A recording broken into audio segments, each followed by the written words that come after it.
Most people aren't up for that. They want the quick magical, they want the quick answer. We want the quick everything, right? Instant gratification, the marshmallow theory. Give me one marshmallow now rather than two marshmallows 2 weeks later. People want that. So they want the quick answers, and I think that's silly because I don't think it's about the outcome. I think it is about the journey and about enjoying the whole process. Thank you for tuning into the show, whether you are watching this on martialartsmedia.com or on YouTube, or listening while on the move on iTunes, Spotify, or Stitcher. This is the Martial Arts Media Business Podcast. My name is George Fourie, and on this show, we interview top martial arts school owners, share success stories, share martial arts stories from great martial arts experts, and then we talk about lead generation and marketing strategies in between. So a quick heads up before we jump into the show. I just wanted to make sure that you are already part of our Martial Arts Media business community. It is our free Facebook group where we hang out every day. We talk about lead generation, marketing, and all things martial arts. You can jump in by either clicking a link close to this video or go to martialartsmedia.group. So not martialartsmedia.com, just martialartsmedia.group. That'll take you there. That's the best place for you to go after the show. We are in there every day, and there's a bunch of free resources that we have already uploaded into the group. Things about how to attract the right students, how to increase your sign-up base, how to retain more members, etc. So jump into the show. I will catch you in the group once the show is done. Enjoy. I'll speak to you soon. Hey everyone, welcome to another Martial Arts Media Business Podcast. This is George Fourie, and I've got an exceptional guest with me today, John Will. And so I'm going to give just a short little intro. So John, if you're not familiar who John is famous as one of the Dirty Dozen, meaning he is one of the first 12 non-Brazilians to reach a black belt in Jiu-Jitsu, one of the early adopters, and also the first Australian to receive a Jiu-Jitsu black belt. Welcome to the call, John. Yeah, thanks, George. Thanks for having me on. Cool. So, look, if we had to go through all the credentials and background, we'll probably take up all the time of the podcast. So, and when somebody has their own Wikipedia page, I think that's where you should start and just go and read that. So, I want to skip that, and I think I want to just start with a bit of context how I initially came across you, John. So, back in, I think it was 2015, I was probably training Jiu-Jitsu for about 1 year, and the club where I was training at, it was sort of a side gig. They were a very successful karate school, but Jiu-Jitsu wasn't really the thing. And Jiu-Jitsu sort of crawled into my life, and I felt like, all right, this is the thing that I'm going to do. And, that's the only style I'm going to train. And so I was looking around Perth, and I wasn't really, well versed in the know-how of which clubs do what and which style, which different organizations and so forth. And I came across a podcast, BJJ Brick podcast. Oh, yeah. And I was listening to you talk, and I can't remember all the details, but I remember the one thing that stuck by me, which was the way you articulated stories and combined it with metaphors and your way of teaching. And that struck me as, all right, here's someone that doesn't just know martial arts, but know the delivery aspect of how to teach it and how to articulate it. So I thought we could just start straight there. How did that develop, that side? Obviously, you have lots of years and years of martial arts experience in Jiu-Jitsu and many other styles. But where did this concept of teaching develop on how you articulate with stories, metaphors, and so forth? Well, I think that the way that I started, first of all, even though I started in a traditional martial arts background, meaning taekwondo, karate, I did some freestyle wrestling and all of that. That was just like my first toe in the water. My real experience was gained in Southeast Asia, where I did a lot of traveling back and forth and training over there in the formative years of my life, between like the age of 17, 18 through to my mid-20s. And so the way that I was learning was by looking and analyzing, because I couldn't speak the languages, George, right? I mean, when I first went over there, you go to a foreign country, I don't know whether they were giving me good instruction or not. now I can hazard a guess, probably not. Just like most people, they're just saying things and, so, but because I couldn't speak the language, at least initially, until I learned, how to speak Indonesian or different languages. Prior to that, I'd be looking, I would figure out who's the best guy, what's he doing that's different from the everyone else, and try and model that. So I became, my learning style was one of like an autodidactic style of learning how to teach myself through modeling. And that in itself, I think, puts you on a different road than most people, because you've got to look and you've got to analyze and you've got to do comparative analyses and all that kind of stuff. So I was always like that. And then I think that speaking is just thinking out loud. So that's the way I was thinking. I was always thinking analytically about things. So then when I started teaching, to the extent that I did start teaching way back, I was just doing that out loud. And that's how I started. And then I had a few influences that were non-martial arts people.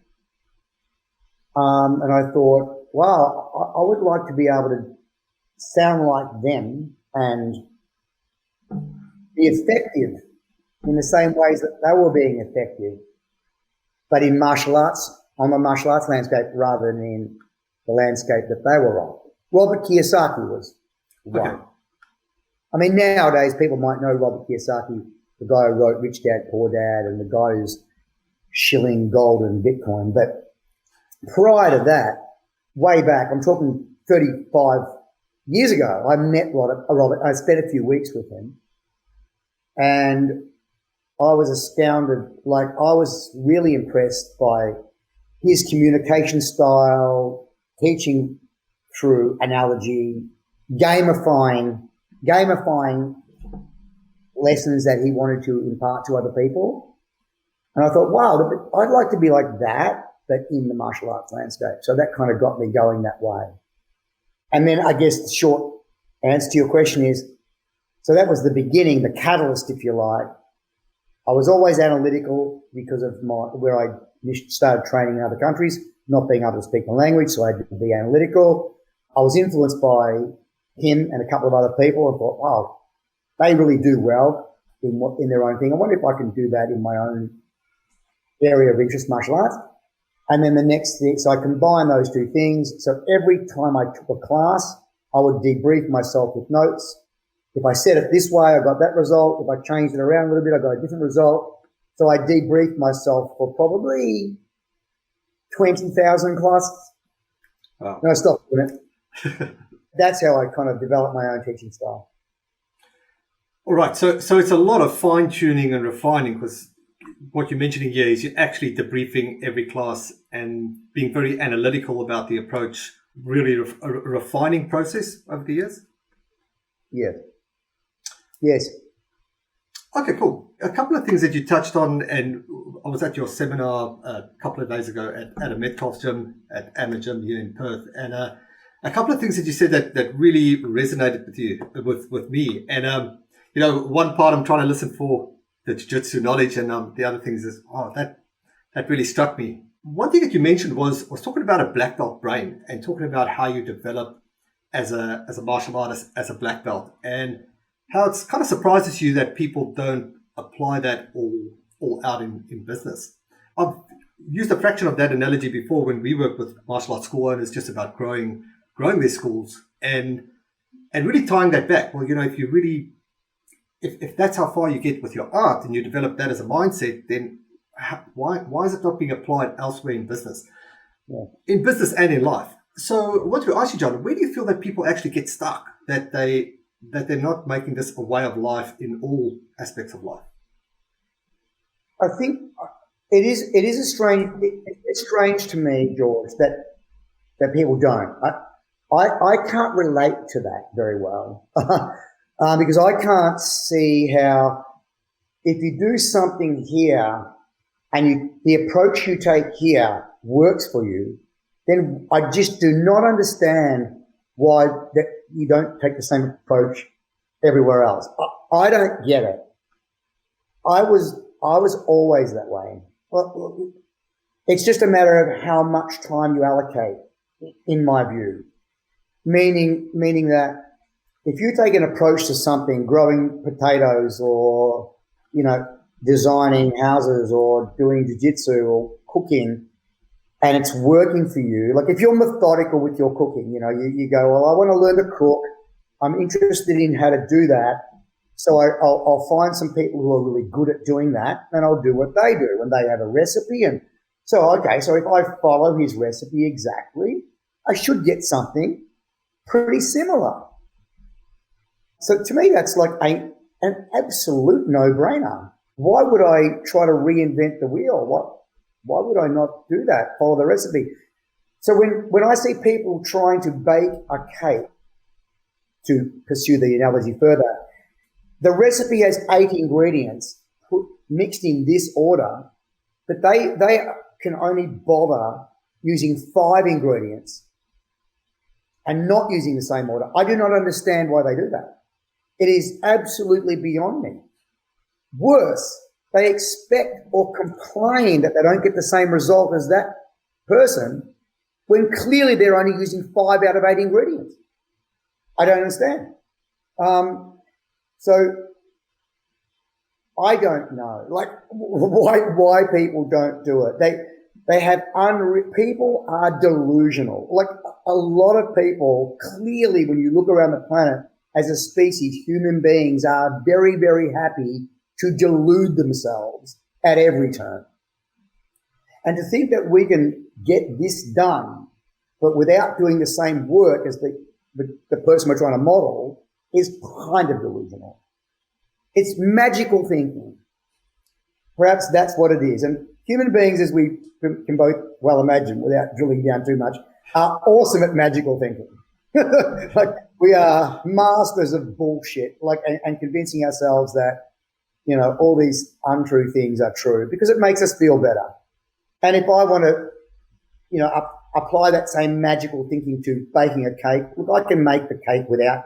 Do I really need the eggs? I can't be bothered going to the shop. I'll do it without the eggs. I might think that, but that's, again, it falls into the category of magical thinking to me.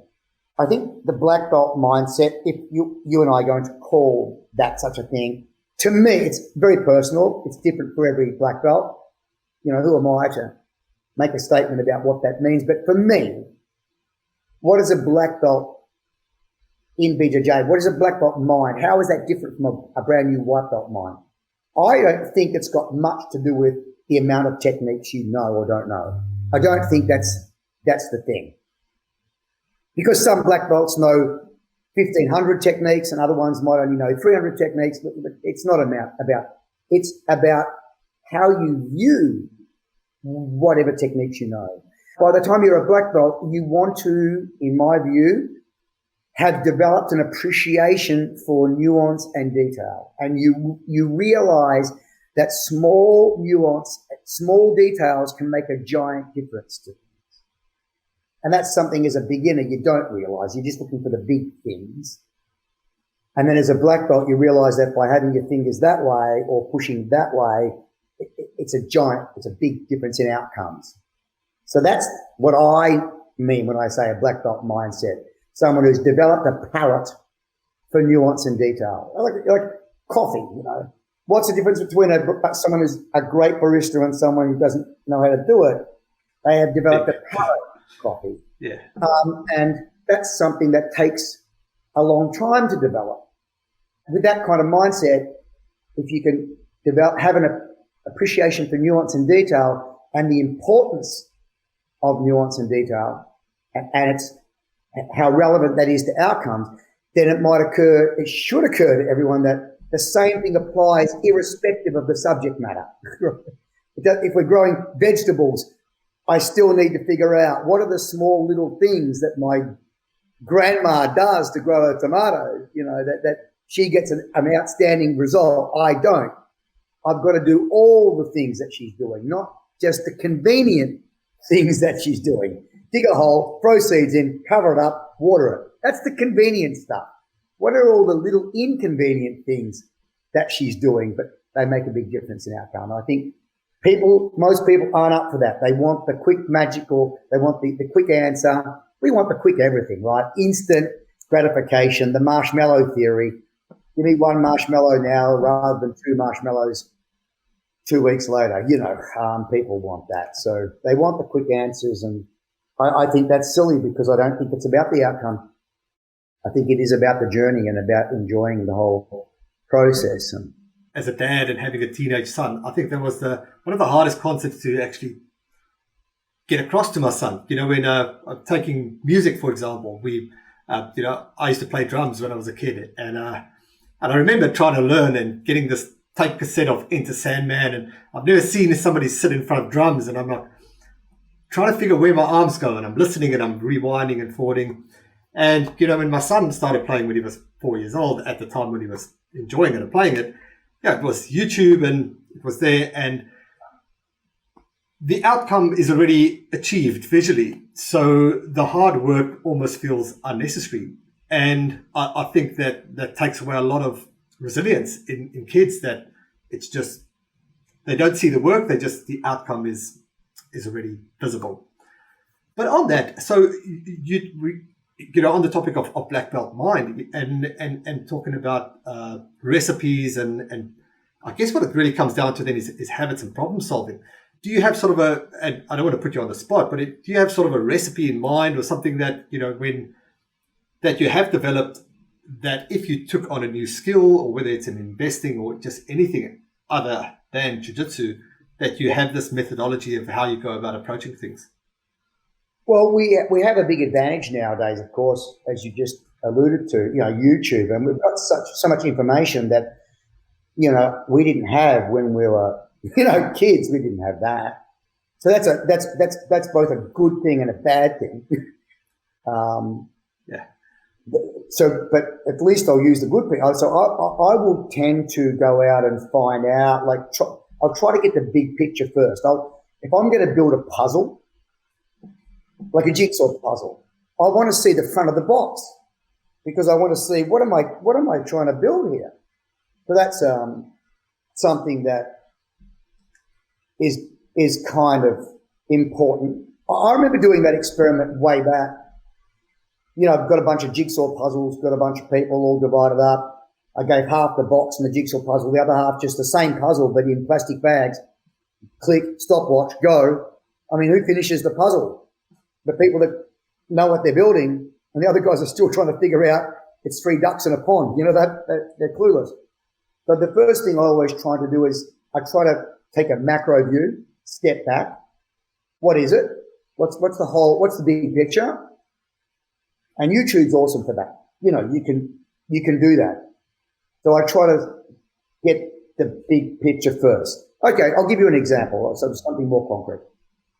I designed and built my own home, the one that I'm sitting in now. So what did I do? Well, I just went online and I Googled, very simply, best 15 architects of all time. Well, pretty simple. And then each architect, what are their top 3 houses of their career, or buildings or something. So now I've got 3 times 15, 45 pictures. Then I asked, so I've got the big picture of what's happened in architecture. Now I look at those 45 pictures and go, what do I like? Well, I don't like 40 of them. That leaves 5. I like, Falling Water, the house, Falling Water. What's the architect? Who's the architect, the famous? Oh my God, slipped my mind. Can't help. Can't help. Falling Water. Everyone's listening to this going, idiot.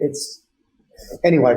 But I like the look of it. I go, oh, I like the look of that. I like the look of that. I like the look of that. So I get those things. And then I got Google SketchUp. Spent 15 hours trying to learn how to do Google SketchUp. And then I kind of drew some stuff that looked like what they'd done, and then went from there. So I don't think it's hard. So I guess my approach is always try to get the big picture first, get a feeling what I like about it, Then I try to find some people who have done it before me, which is like lots. Then try to isolate the best ones, and then kind of model, see if I can get into their head a little bit. Like, wow, what are they thinking about? And then I go from there. I'm also okay with making mistakes. I'm okay with that, as long as it's not catastrophic. As long as it's small mistakes, you need to make a lot of them. You don't want to make big mistakes that you can't come back from. So I'm conservative in that way. I'm up for making mistakes. I'd rather make lots of little ones that don't cost me much rather than all in and make a big one.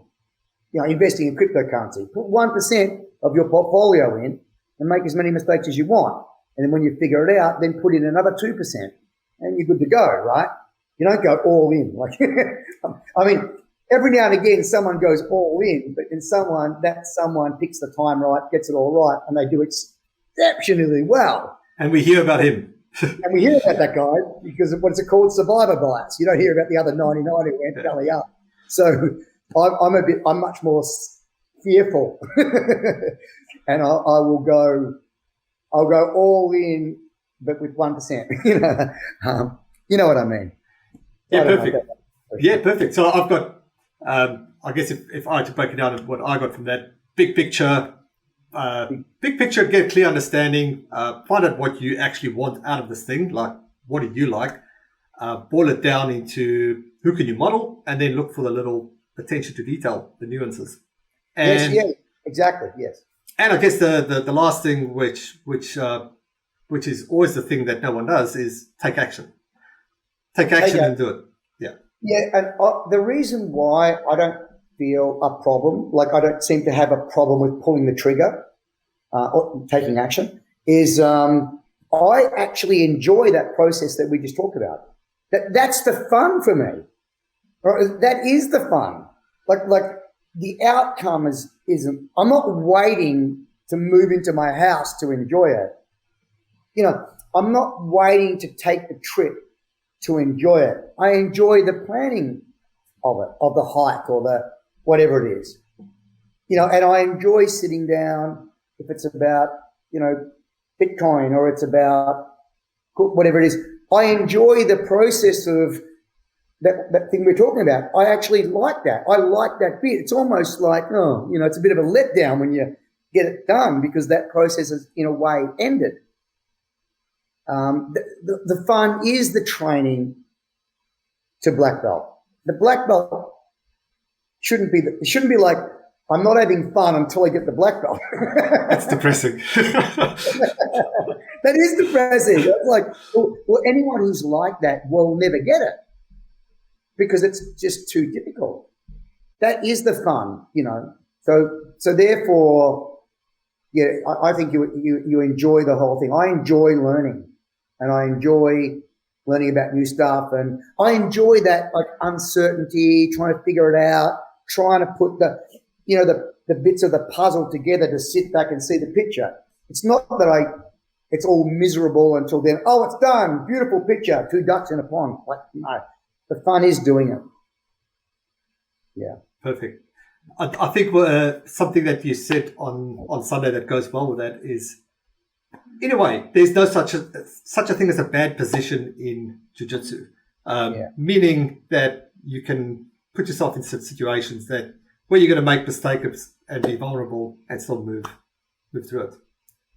Yes, anything. Like if we're doing Jiu-Jitsu, like any position, unless you're telling me that you know everything there is to know about that position, like if it's a bad position, so-called bad position underneath side control, do you know everything about escaping and this and that and this and that? Because if you did, you wouldn't be there. Right? So you don't. So what do you need to do? You need to spend more time there. So in other words, wherever you are is exactly where you need to be. So enjoy it. It's a kind of. It sounds like a Buddhist, a Zen thing, but it's not. It's just real. Like wherever you are is exactly where you need to be. And if you're stuck underneath side control, then that's exactly where you need to be. And you need to be learning. And then the same thing with everything else in life. If you've got financial drama and whatever, and you're trying to fix that, then that's exactly where you need to be. You know, someone giving you $5 million to make your problems away is not going to make your problems go away. It's just going to put a Band-Aid over it. But you need to be wherever it is. So you may as well enjoy it, because eventually it will go away. You won't be there. You'll be somewhere else with another set of challenges or whatever. So it's all good. It's all good. It's all good. Yeah. So I want to talk about things that, two things actually, if we change gears just slightly. Obviously coming out of things like COVID, you mentioned it's been your best year yet. And I want to talk a bit about club culture and things like that. But I think first, probably a good place to start, as I mentioned it, pandemic, if you want to call it that. COVID presented a lot of challenges, interesting challenges for a lot of schools and a lot of martial arts styles, Jiu-Jitsu and everyone else. I know it made a lot of people adapt. A lot of people crawled in a hole and waited for it to go over. Some people took it on, took different directions in business. How was the experience for you? Yeah. Where I am in Victoria, Australia, we shut down for 10 months, meaning our academy shut down for 10 months. So like everyone else, at the beginning, I thought, this might be 2 weeks or might even be 3 weeks. So it was like, awesome. We get to take over a 2-week break and then we're going to be back. And then 2 weeks turned into 3 weeks. So at that point, 3-4 weeks, this is going to go on for a while. Then it was like become a little bit worrisome. By worrisome, what I mean by that is it's unprecedented. I've never been here before. We've never experienced this before. If this goes on for 3 months, 6 months, 9 months, what's going to happen to my academy, my martial arts school? Like, I don't know. Like, because there's no historical precedent. Do they all come back? Have they all taken up skateboarding? Like, I don't know. Who knows, right? As it turns out, they all came back the night I came back. But I didn't know that at the time. So I just made the best of it. We had a great time. My wife and I did a lot of stuff we wouldn't normally do because you're forced to. So go for bike rides and walks and this and all that. So great. Pointed my brain at a few things that don't really interest me that much, but I know I've got to do it. Like my self-managed super fund, my finances. I'm not interested in that kind of stuff, but I've got the time now, so I may as well look at it. And it's amazing when you point your brain at it and tweak a few things, how much better things get. It only takes 5% of your attention is infinitely better than 0% of your attention. So I pointed my mind at a few things that didn't interest me, but I've got nothing else to do, so I may as well do that. So that was good. So it was all of that. But it was interesting to me what I learned from it is it was really like pressing the pause button on a movie, going away for 10 months, coming back. I just pressed play and the movie started playing again. So I can't tell. I cannot. A week later, after we started again, I could not tell that there'd been a break. The only thing was that I had not opened my academy door for 10 months. That's good to know. Yeah. In case it ever happens again. It's also heartwarming to know, that everyone was pretty keen to get back to training. I didn't. But I did it. A lot of schools struggled because I know a lot of schools and a lot of them struggled, and a lot of them struggled because they were completely unprepared for a Black Swan event. So for those who don't know what Black Swan event meant, it's just a way of saying it's a book by, Nassim Taleb, is that right? And he wrote a book called The Black Swan, and basically it just means a completely unexpected event. So when there's a completely unexpected event, it's difficult. Most people don't prepare for it because to prepare for things means you kind of expect it. So an unexpected thing like an asteroid hitting New York or a pandemic, most people they're not prepared for it. So that taught a lot of people a lesson. They need to make sure they have 6 to 12 months of money put aside for an emergency. They need to make sure, all these kind of things. Most people didn't, so they were 100% reliant on their income. That must have put a lot of stress on those people. I didn't need any income. I got enough income put aside for another 20 years. So I don't need any. So to me, I just went, cup of coffee, go for a bike ride, whatever. It was just sad that I couldn't see the people who I normally see and train on a mat and do teaching, which I love doing. The money wasn't a part. I didn't care about that. So that's interesting. I think now people, they should go, you know what, maybe we should start saving 20% of our income, like for a rainy day. Not for retirement. I'm talking about just for an emergency. You should get square, because emergencies clearly happen every now and again. Some businesses fell over. Now I take a harsh view of that. Probably a bit unfair, but I say, you know what? That's Darwinian forces at play. You're out. Next. Bit mean, but hey, that's nature. You were weak enough to fall over. You don't deserve to trade in the marketplace. It's interesting. My wife and I had that conversation, about all these businesses closing. And I know, it always saddens me, if the business does go down. But I also think, was that business going down already? Was COVID just a tipping point? Yes. Yeah. I think you're perhaps right. If you're walking such a fine line, really, do you want to do that? Walk such a fine line for the rest of your life? Really? I'd be getting another job, or another 2 jobs. Someone asked me the other day, it was only 5 minutes. It was after a class and I didn't have any time, but they said, "Oh, I heard you got some properties. So how do you do that?" I go, what a question to ask me. And I've got 5 minutes on the way. I said, "Do you have a job?" And he goes, "Yeah, I've got a job. What do you do?" "I do this." "How much do you earn this month?" "Okay, here's my first thing. You need 2 jobs or maybe 3 jobs. Go get 2 more jobs." And once you've got 2 jobs and you can and you're saving all the income from those extra jobs, then come and ask me the next step. You've got to have some fat or some leeway. I don't think you can be walking along living on such a fine margin.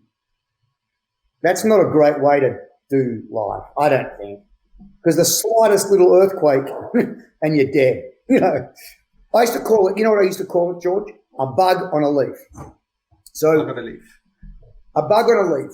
So in the canopy of the rainforest, a branch has fallen down, it's opened up a hole, a little ray of sunshine comes down, and it makes this little 1 meter square ecosystem with certain little mosses and certain leaves, and it's a certain temperature. And if you're a bug that's beautifully acclimated for that 1 square meter, that is not a good place to be. You've got no options. You can't move anywhere. If there's a 5-degree change in temperature, you're dead. I don't want to be that delicate an organism. I want to be like the cockroach. Shit. It can be -20. It can be +40. There can be wind, no wind. It can be a radiation. A nuclear bomb can go off. I'm golden. That's why I want to be the cockroach. Not a delicate bug in a beautiful little environment. I love that. Change gears again just a little. I was chatting to one of your students who works with us, Sam Broughton. Actually, I was on your website last night, bjj.com.au. By the way, and I know it's a side note, but what a great domain name, bjj.com.au. I'm a bit of a domain name nerd. Early adopter. Early adopter is what it's called, yeah. There we go. That if you had any questions about the early adopter, there it is. And I was looking through the list of black belts. Some of the people that we work with that's on that list: Brett Fenton, Cam Rowe, Mike Fuchs, also Cole Norton, and Sam. But I was chatting to Sam and said, we were talking about questions and things that we should discuss. And And you mentioned I should ask you about club culture. Club culture and the relationship between student and teacher. I think it's really important. For me, club culture, it's purely a side benefit that is also good for business. I am not that interested in business. Now, it might not look like that from the outside. People go, oh, hang on, you got all the stuff that you got and you got this and that. I couldn't care less about it. It's a byproduct of being passionate about what I do and caring about what I do. Now, the analogy I'll give you just before, you might have to remind me about the culture question. Yes, that's cool. And this was an analogy told to me by Robert Kiyosaki, who was talking about Buckminster Fuller, who wrote a book called The Critical Path. And Buckminster Fuller was the most inspiring person. He was Robert Kiyosaki's hero. And Buckminster Fuller gave this analogy, and I'll repeat it here. He says, how you know that you're doing life well is by the consequences of your action. In other words, and the analogy used was a bee goes around being a bee and it wants to collect pollen from the flowers. It doesn't even know about the greater thing, which is cross-pollination of flowers. It just thinks it wants to go and collect the pollen. But the greater processional effect of it doing what it's doing is that it's cross-pollinating flowers and we get these gardens and we get all this stuff. And he says, so you can tell the bee is being true to its beeness because of the cross-pollination that it may even be unaware of. I kind of like that idea. To me, the money side and the business side and the successful stuff like that is the cross-pollination of flowers. I, as the bee, actually don't care about that. I care about being passionate about what I'm doing and I'm interested in it. How I know I'm doing it right is if I step back or someone points out that cross-pollination happened. That is, I've got my house, I've got no debts, I've got enough money for 20 years and all that shit that I don't care about. You know what I'm saying? Whereas I think a lot of people chase that stuff. If they're chasing the effect, then maybe they're not truly being tethered to their passion or their mission. So going back to your question about club culture, it's very important to me. It has certain benefits, which I don't care about, but I'm passionate about what I do and teaching and my school. So, because that's an extension of my home. My mat, when I'm on the mat, it's kind of like an extension of my home. It's another room in my house. So it's not like business separate. It's part of who I am, defines who I am. So I want that to be comfortable and I want it to be the way. Like if you had to run a barbecue at your house, you're not going to have people come to the barbecue who you don't like, who aren't behaving well. And my school's just like that, except it's not a barbecue, it's training. So I'm not going to have people in there who don't gel with the atmosphere that I want to create. Now, weirdly, paradoxically, like when people in martial arts business, I guess, which I'm no business guru. What do I know about business? I just know how to do life. But business, if they're just focusing on business and the numbers, then one of the things I see happening is that they think more customers are better because it's more money. And that, to me, I disagree with, because that means they'll train anyone for money. And now they've got people in there who are acting counter to the culture they're trying to build. So I think that some of their what they want to do is counterintuitive. They've got to identify and get rid of the 10% of their school that's taken away from the culture they're trying to build. That is counterintuitive to a purely business person who's trying to get as many customers as he can. I don't give a shit about customer getting numbers. I don't care about that. I think you just answered the first topic we discussed, when we were talking about having a black belt brain and applying yourself and why people aren't succeeding in other areas of life. And it could be that it's just the wrong why. It's following the wrong drive and focusing on the wrong thing, and all these side effects possibly aren't happening. You'll be very aware, as anyone who's done any kind of business, or talking about saving money, investing money, superannuation, American 401k, whatever it is. You need to do whatever it is you're doing for a long time for this to work, right? Mostly there's not shortcuts. Sometimes you get one of our, you can win that lotto. You can buy 100 Bitcoin when it's $5, but it wasn't genius. It was just luck, right? So most of the time, whatever you've got to do it for 10 or 20 years, whether it's investing in property. It's not a 5-year gig. It's a 10 to 20-year plan. Saving 20% of your income and reinvesting it is a 20-year plan. Learning a new language is a 10-year plan. It's not a 3-month plan. So everything's a 10-year plan. Everything's a 10-year plan, let's say. But what I really mean is 20 years.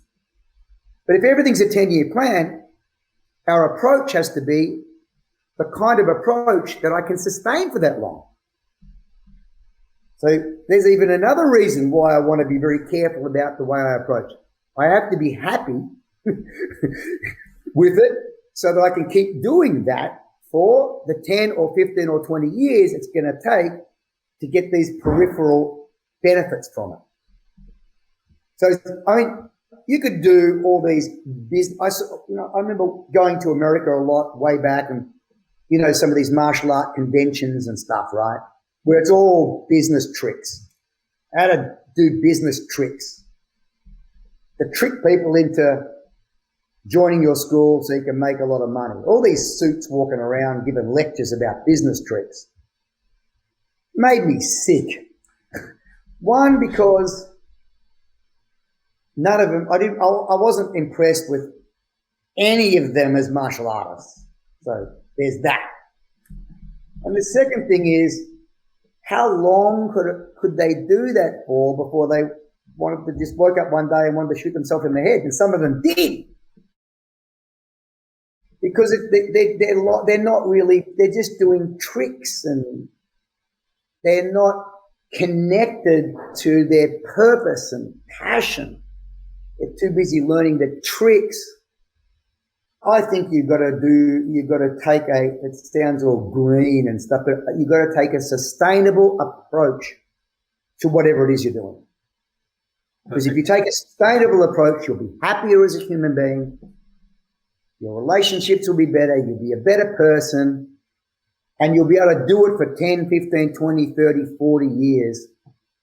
And even if you do a bad job, if you do it for 40 years and save 10% of what you earn, you'll be a millionaire a couple of times over. If we kept it. I take that approach. Got to be sustainable. Love it.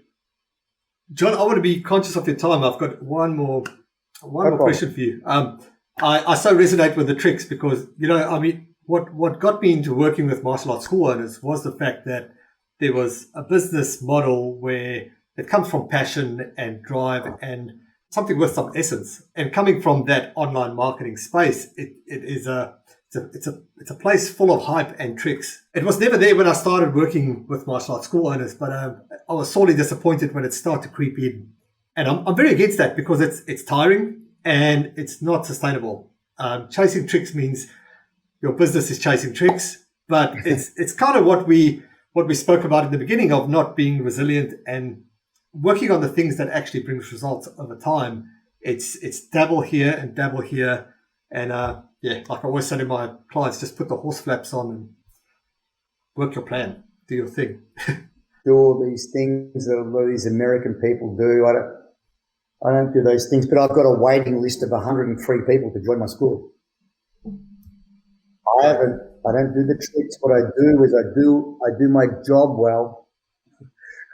I care about planning my classes. I care about the class. I care about getting outcomes on the mat, getting results, the culture, creative, Obviously, there has to be some things, there's got to be some basics in place so that you automate the things you don't want to, that you don't care about, like payments. Good that they're automated. I don't have to care about that. Or advertising. We don't do much advertising, but pre-COVID, we were dropping flyers out. So I wouldn't reactively market. I just do 60,000 flyers, give them to the guy and say, put out 5,000 a month and call me when you run out. So I automate the things that I'm uninterested in. Automate the things you're uninterested in. Just make it automatic so you don't have to attend to it ever again. And focus on the product. My business advice. but I like automating the things. I know I should do these things. So I'm not saying you shouldn't do things. I'm just saying it shouldn't be all about trying to find some way to trick people. That's no good. You don't want that. When COVID happened, a lot of the martial arts schools were begging their students to keep paying them money. Keep paying my fees. I'm going to die. If you want your martial arts school to be still here when COVID's over, you need to keep paying me. I'll teach you a Zoom class on stretching so that you feel like you're getting something for your $100 a month. I didn't do it. I just stopped everyone's fee straight away because leaders should eat last. If anyone's going to suffer, it's going to be me, not my students. And so I stopped everyone's fees right away. If I need money, I'll go. If I did need money and if I wasn't organised and squared away and I was owing money, I would go and get a job at McDonald's or digging holes or whatever I needed to do, like every other human being. And then I would live on that, and so I stopped it. I bought a lot of goodwill by doing that. And that goodwill that I got, and when I came back about 8 weeks before Christmas, I didn't turn their fees back on. I said, I'll give you 6 weeks. No one's going to pay fees for the rest of 2020. It's on me at my school. Enjoy it because I know everyone's having a difficult time. As it turns out, the goodwill that I got for that was worth way more in dollar terms than what I would have got by begging for money. So, so the same thing I'll say to a lot of people, like what I say to a monk in Thailand. Hey, you want money? Go get a job like everyone else. I think that we need to show leadership. Well, we don't have to, but the way I view it is that I have a leadership role at my school. And now if I want to go beyond that, outside the circle of my mat, into the community, and if I'm calling myself a leader, which I'm not really, people are, but if that's the role I have, I should show some leadership and suck it up. So I think all of that's important. And life it's not always easy. It's difficult. So it's difficult for lots of people. We need to show that we can get through that we can suck it up. It's like most things. A dip is followed, rainy days followed by a sunny day. You just gotta wait. You may as well make the best of the rainy day, enjoy it, because it's gonna go away and then it's gonna be too hot and then everyone will be complaining about it being too hot. Yeah.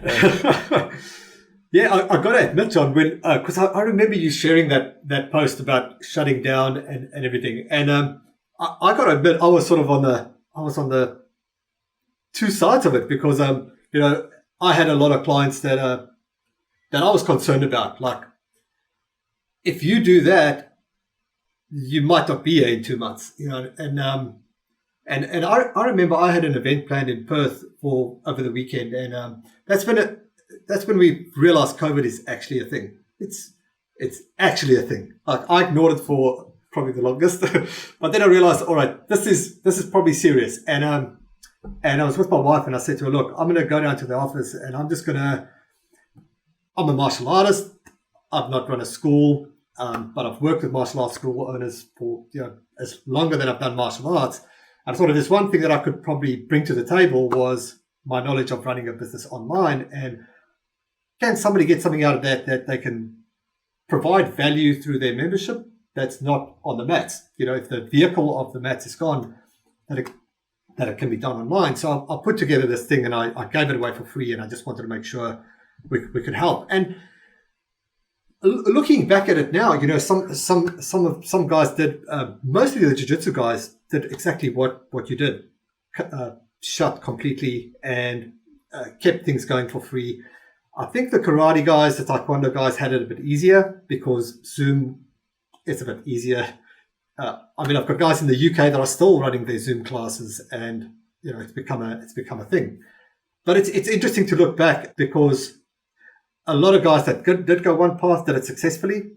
The online thing. Some guys are still trying to get their students back, and then the guys that actually cut everything and carried the weight, when they flicked it back on, were in the same situation as you were, that the goodwill carried over, and nobody had to put in a cancellation, I think was the key thing. Nobody had to assess what are we doing and put in a cancellation, and they were able to open doors and carry on. Look, it's also good to take the macro view. Life is long, and for people who've been around for a while in the martial arts, the way I looked at it was, this is just a long service leave that I will never take unless someone's got a gun to my head. So someone did put a gun to my head. So you're taking long service leave. And I went, maybe I should be. Right? So it's just like that. The race is long. I think a big lesson, which is one that I've been recommending to people anyway. So we can talk about, if we have a discussion about making a living from martial arts, okay, let's call it business. I don't think of it like that, but we'll say that. If you talk about making a living from martial arts, to me, it's not just about how much money you're getting in. I don't think that matters actually that much as people think. Like, you can get in $60,000, $70,000 a year. That's it. Very modest, running a nice little school. But it's what you do with that $60,000 or $70,000 over 15 to 20 years that will make you fantastically independently wealthy or not. Because I know people who have bought in $300,000 a year, $400,000 a year, and they still don't own their home. And they've still got credit card debt. Right? And I know other people who might only earn $60,000 a year, but 20 years later, they own 3-4 houses with no debt. So it's not just about the money that comes in, it's how much you're keeping. And I think what a lot of people have got a bucket, and the hole in the top of the bucket's the same size as the hole in the bottom of the bucket.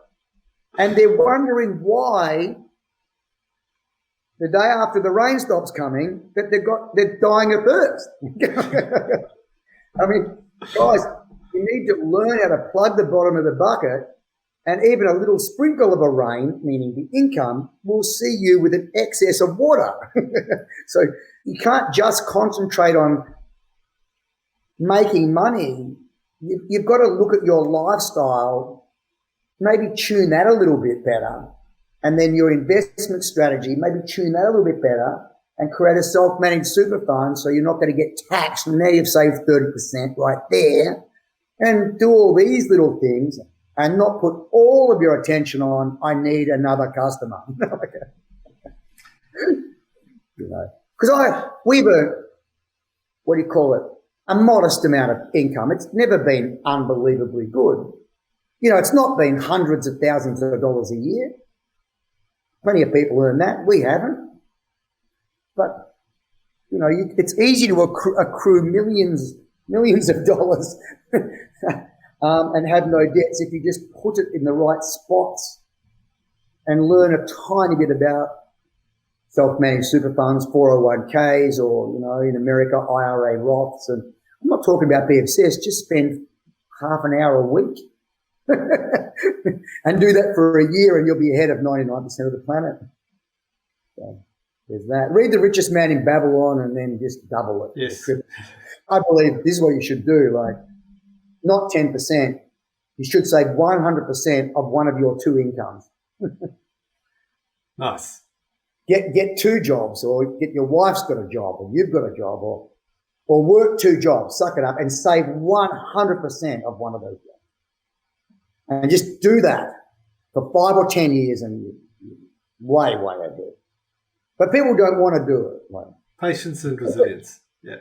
Yeah. Hey, John, thanks so much. I do have one more question. Again, at the seminar, you were talking about reevaluating the reasons why you do what you do. Yes. And I wanted to ask you that. You mentioned the reasons that you still train, for where you're at in life has evolved and changed over time. So what is that for you? What still keeps you going?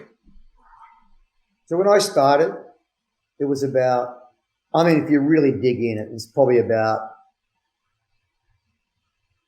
building self-confidence. If you drill down, I could say it was about self-defense, but probably really about when you get into some fights, it's not just self-defense that you're then looking for. It's really about your confidence has taken a hit and you need to build your self-esteem, stuff like that.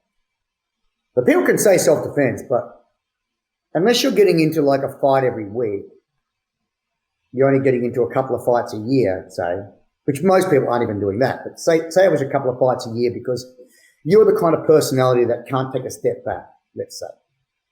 Then it's still not about self-defense because a couple of fights a year, really, you're going to spend all that money and all that time and get all those injuries. You're better off just having the 2 fights a year and getting beaten. In terms of the injuries and the money, it doesn't make sense. So I think it's about self-esteem. So I start out like that. Then it becomes like you're fascinated with the concept and the way you see yourself. You see yourself as this thing. So you have to so you don't suffer cognitive dissonance, you have to make the vision that you have in your head and the reality of who you are the same. So that requires training. And then it's like morphs again for me. It morphed into like just the adventure of it all. Like it's just an adventure. It's training overseas in different countries. It's like the Hobbit going on a journey. It's like you don't know what's going to happen. Some good stuff, some bad stuff. Like COVID was a bad thing, but don't cry because you said you wanted your life to be an adventure. Well, don't you realize that when you're a hobbit on an adventure, there's a troll that's trying to eat you. So what you're telling me is you don't want all of the adventure. You just want the fun bits. That's not an adventure. An adventure is the contrast between the bad thing and the good things, and the grind and the fun day, and the lack of money and the hunger, and then that nice meal. And that it's an adventure because of contrast. If there's no contrast, you're in hell. So it was then for me about all the adventure and all of that stuff.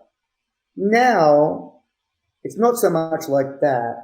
For me now, it's about, I like design of putting things together in a more optimal way, which goes to design. I like that, and problem solving, creative problem solving, or problem solving that requires creative thinking.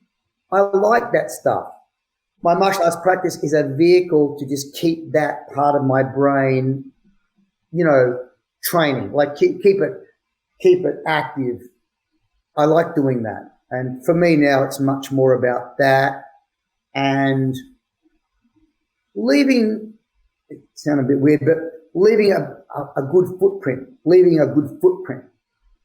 in the world, leaving a good footprint. So I like to do that, leave a good footprint. Try through teaching, because I have, to some degree, a captive audience when they're on the mat. So I can teach them this thing that I like doing myself and that they're there for, and then I can slip in some other stuff when they're not looking to make them maybe live their lives a little bit better. And then I'm making a better footprint on the planet. So that's why I do it now. Not for the money anymore. Love that. And that, what you just said, it brings things sort of full circle, and kind of what I experienced when I listen to you at a seminar. It's not just the jiu-jitsu, it's the life knowledge and everything else that's being taught in between. Well, I don't want to get into this whole thing about being a guru, right? Because a lot of martial arts people are portraying themselves as some kind of life guru, but if you look at their lives, you do not want their life. They're hollow, in debt, on their credit cards, bad relationships, fake, plastic, inauthentic. No. So I don't want that. But I'll just say, listen, I want to try to live my life by example. And I'm happy to be judged. In every facet of my life, I'm happy to be judged. Because I'm trying to do the whole thing well, balanced. And then people can make their own decision. So they can go, they can look and go, you know what? I'm going to listen to this person because they seem to have ticked the boxes. So I'm going to listen. And then they should listen. And then they should listen to a lot of other people. And then they should step back and then make up their own mind about which parts they can take from who to create a better life for themselves. I love that. I'm not sure. John, thanks so much. You know what? Yesterday I walked into one of my favorite little bookshops. It's a niche little bookshop. I pop in there every so often, and I was pretty lucky, right? Because I walked in and I saw these three stacked next to each other, and I thought, yeah, that's something I don't see in the bookshop every day. So I'd love to say I've read them all, but it's been one day. I'm about 10 pages in. Yeah, so they're available on the website, BJJ? They are on my website, BJJ, or the name of that book, rogueblackbelt.com. rogueblackbelt.com. You can get them there as well. Basically, they were, it's an autobiography, but it didn't start out to be that. Someone like yourself just asked me a question. They said, what are the 10 best things you've ever learned? Like the 10 best life lessons I've ever had to think about it. I wrote them down, and then, but there's that 11, 12, hang on, you can't, this 24, 25. So that in those books were the 60 most important things I'd ever learned. So I wrote them down, and then I put them in chronological order, and then told the story that went with that lesson. It turned into an autobiography by accident. Great. Awesome. Well, I'm looking forward to diving in, and perhaps I'll swing you in for round 2 after I've got some more insight. Yeah, of course. No problem. Perfect, John. Thanks so much. So, rogueblackbelt.com you mentioned? Yes. And bjj.com.au. Anything else? Any last words? Anywhere we should check out any of your seminars or any? They can figure it out. I'm not trying to sell it. All right, perfect. No worries. John, thanks so much for your time. Much appreciated, and I'll catch you on the next one. My pleasure. Thanks, George. Thank you. Cheers. Bye. Thanks again for tuning in. Was it helpful? Did you get something of good value for your martial arts business?